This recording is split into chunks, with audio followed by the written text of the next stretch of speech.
Welcome to the Lifestyle Herbalist, the podcast where holistic wellness meets everyday living. I'm your host, Dabney Vaccaro, registered dental hygienist, clinical herbalist, and certified health coach. We're passionate about bridging the gap between conventional medicine and plant-powered healing. Whether we're diving into oral microbiome health, the power of adaptogens, or just simple steps for vibrant living, our goal is to help you feel empowered with practical, science-backed, and earth-grown solutions. So grab your favorite cup of tea as we dive into this episode. Hey, welcome back to the Lifestyle Herbalist. I'm Dabney Vaccaro, and I wear a few hats, as many of you know if you've been listening any more than just maybe one episode. But I'm a dental hygienist, I'm a clinical herbalist, and I'm also a health coach. And today we're going to dive into something that I am quite passionate about, and that's sugar. You know, in this podcast, we try to weave all of these things into disciplines to find simple and powerful paths to really find true wellness. But today we're tracking something a little bit different and one that we have all faced, and that is the irresistible, powerful, and often frustrating cravings for sugar. Now, we're not going to talk about willpower necessarily. Instead, we're going to go on a journey about your brain, and from your brain to your gut, and your gut back to your mouth, and then that cycle. We're going to uncover the real reasons your body craves sugar, and I'll show you exactly what that sugar is doing to your oral health. And it's worse than you might think. Then we'll build a practical toolkit with herbs, nutrition, and hopefully some lifestyle shifts to break that cycle for good. So let's get started. First of all, you need to understand that the craving is not necessarily your fault. So you have that 3 p.m. slump, okay? It hits hard. And that cookie seems like the only answer. Well, why is it signaling so strong? Well, from my health coach perspective, it's biology, and it's not a character flaw. You see, your body is designed to seek out efficient energy. And when you're tired or stressed, your brain screams for the quickest fuel available. And for most of us, it's that candy bar, it's that cookie, it's that cracker. And you get that rush of dopamine, and darn, it feels so good. That neurotransmitter is lit up, and you're like, whew, I feel like I'm on top of the world. But then that blood spike happens, and you feel great, but only for a minute, okay? And that minute goes really quick. And then the pendulum swings completely in the other direction. The pancreas releases insulin to manage that spike, and it's often overcorrects it. And it causes the blood sugar then to crash. And what does that mean for your brain? It wants to fix that new low, right? So, well, what happens is, you guessed it, it wants more sugar. And it becomes this brutal roller coaster of up and down sugar spikes. Dopamine rush, dopamine lows. This becomes a habitual loop. If you're someone who always has a dessert after you've had something to eat, your body is now expecting it. And if you eat sugar when you're stressed, well, you've just wired your brain to see sugar as a solution. And this is where the work begins. So, now, let's put on my dental hygiene hat for just a minute, because what happens next is crucial. When you eat sugar, you're not eating alone. Your mouth is a microbiome. It's a whole ecosystem of bacteria. And that bad bacteria are the ones that cause cavities and gum disease. And they are absolute sugar addicts. They throw a big party, they consume the sugar, and within minutes, they're excreting acids as a waste product. And this acid is what directly erodes your tooth enamel. It leads to decay and gingival inflammation, known as gingivitis. But it also allows these bad bacteria to form a sticky, destructive plaque biofilm that irritates the gums, and that causes the inflammation.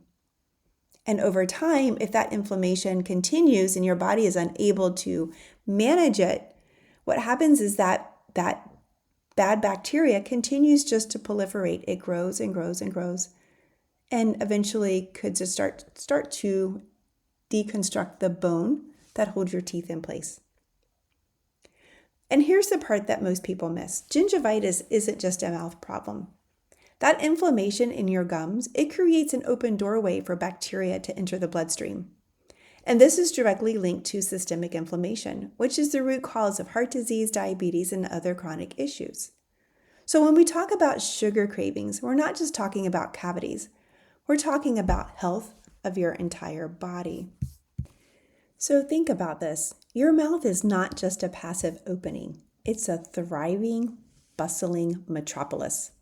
A microbiome, home to billions of bacteria, we should say microbes, because there's also viruses, fungi, lots of things that live in that mouth.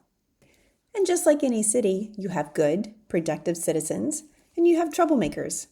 And for the sake of our story, let's call the troublemakers the cavity crew. The most notorious members of this gang are the bacteria Streptococcus mutans and lactobacillus.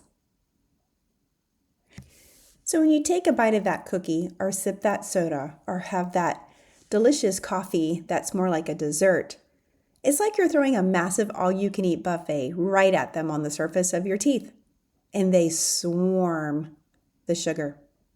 But here's the real problem. Their table manners are terrible. They obviously have not seen Emily Post. And literally, within 20 seconds of consuming this sugar, these bacteria are starting to feast and excreting these acids. And it's their metabolic waste products. And this is what starts to break down the enamel. It's like they're having a wild party and leaving toxic trash all over your teeth. And that's another reason why doing your very best cleaning at nighttime before bed is so crucial.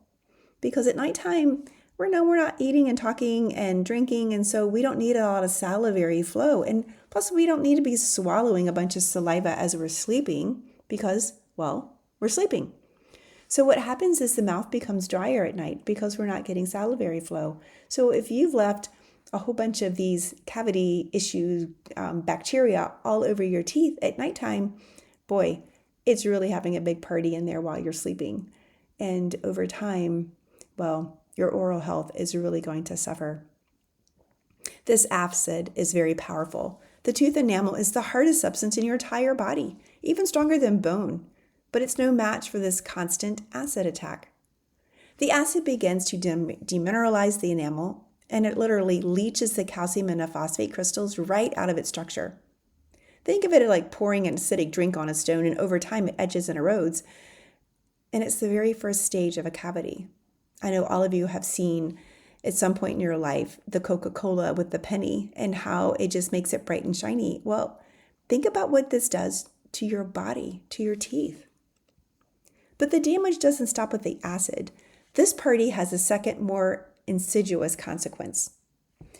As these bad bacteria multiply, thanks to the sugar feast, they build strong, fortified neighborhoods. And then they create a sticky, gelatinous film called biofilm, which you and I call plaque. This plaque isn't just food debris. It's living, breathing bacterial colonies that stick to your teeth like super glue. It's like buildings and these apartment complexes all over your teeth and around your supporting structures of your gums. When this plaque biofilm isn't removed, especially along the gum line, it acts like a constant irritant. Your body's immune system launches an attack against the bacterial invasion, and this immune system response is what we call inflammation. The gums become red, swollen, and they bleed really easily when brushed or cleaning in between with flossing or another dental agent. And this gingivitis, it's your body waving a big red flag. I've heard one dental professional say, pink in the sink is a 911 emergency. But here's the part that absolutely blows my clients' minds, and this is why it's so much bigger than a cavity. Gingivitis is not a contained problem. Those inflamed bleeding gums, they are no longer a tight sealed barrier. They become like an open weeping wound in the mouth. And this creates an open doorway, allowing the same disease that's causing bacteria from plaque to enter your bloodstream. And once in the bloodstream, these bacteria and the inflammatory molecules, they trigger, they just don't trigger something and disappear. Your immune system goes into high alert throughout your entire body. This creates a state of chronic low-grade systemic inflammation. This systemic inflammation is now recognized as a primary driver to serious health consequences. And research has established strong links between bacteria and inflammation from gum disease. And we now know that it has an increased risk of heart disease and inflammation that's the cause of damage to the blood vessel, leading to arteriosclerosis. And then there's diabetes. It makes it harder to control blood sugar, creating a vicious cycle where diabetes can actually worsen gum disease. Or worse, gum disease makes diabetes harder to manage. And I have certainly seen that clinically. With my diabetes patients, when their A1C is in a more regulatory and normal range, their gums respond very well. And when I have patients who have really a lot of inflammation and bleeding, it's because their diabetes is out of control. So there is a two-way communication between these two issues. And then some studies have even pointing to oral bacteria as a potential contributor to neuroinflammation, known as Alzheimer's disease. And here, and many of dental hygiene literature are calling Alzheimer's disease type 3 diabetes. So when you feel that sugar craving, it's not just a battle for your waistline or a single tooth. It's a decision that directly impacts the inflammatory load of your entire system. You are either feeding the troublemakers that lead to systemic disease, or you're choosing to starve them to support your whole body health. But it all starts in the mouth. So, now that we understand the problem, let's build the solution and blend everything that we know. So how do we step off this roller coaster and inflammatory issues and really support our body? First, we need to stabilize the foundation. And this is Health Coach 101. Don't let yourself get ravenously hungry. Eat balanced meals and snacks with protein, healthy fat, and fiber.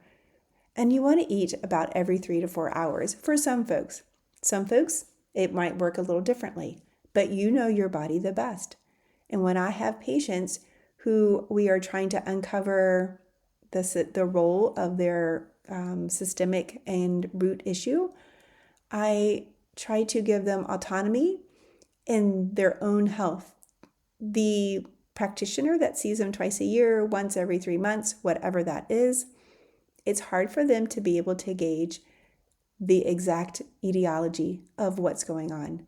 But the patient, the client, you live with yourself 24/7. No one knows you better than you.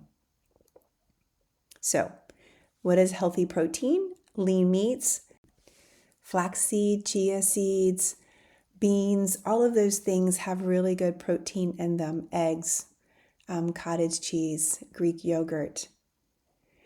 So, healthy fat, what does that look like? Well, certainly not vegetable oil, corn oil, canola oil. Those are all inflammatory oils. Avocado oil or avocados is great. Having nuts, olive oil, but be careful with olive oil. It is not a cooking oil and it can become a carcinogen at high heat. Make sure you have fiber.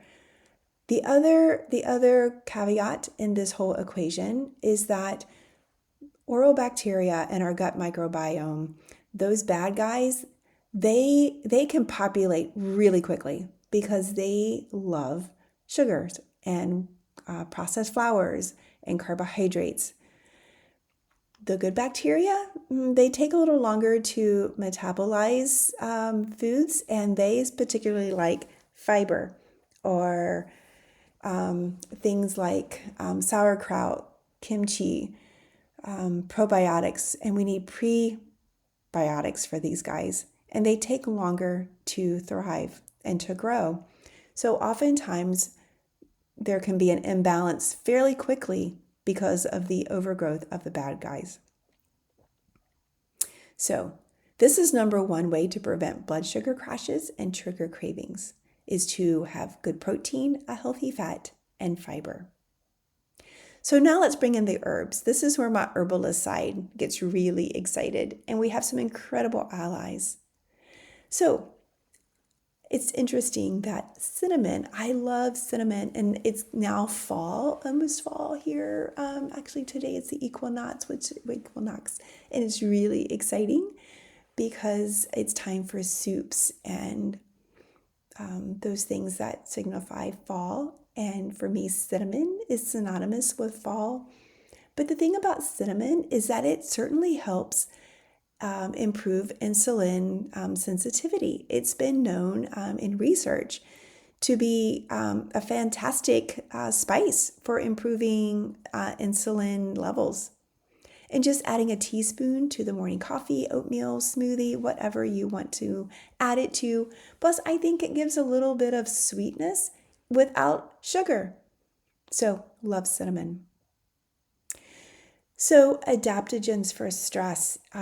So, if sugar is a way that you deal with stress, let's deal with that root cause. If you're feeling overwhelmed, if you're feeling stressed, there are some adaptogenic herbs that certainly can help with that.